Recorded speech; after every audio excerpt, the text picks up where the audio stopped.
Molt bé, Joan Maria.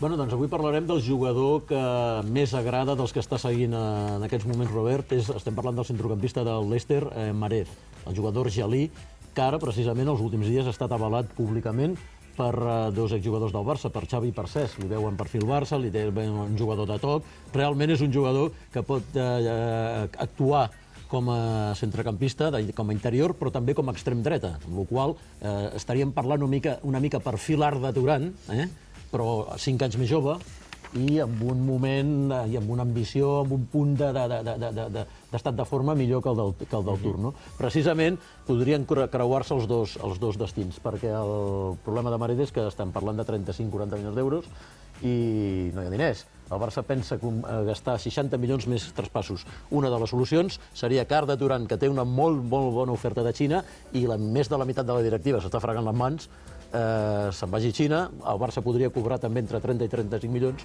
i llavors el problema al centre del camp entre Mahrez i Dani Suárez jo crec que estaria absolutament solventat i amb Rafinha tindries 3 bons jugadors per substituir els 3 titulars, cosa que aquest any hi ha hagut problema. Com els jugadors que han esclatat només en una temporada, vull dir que això no... Molt bé, doncs fins aquí el Confidencial.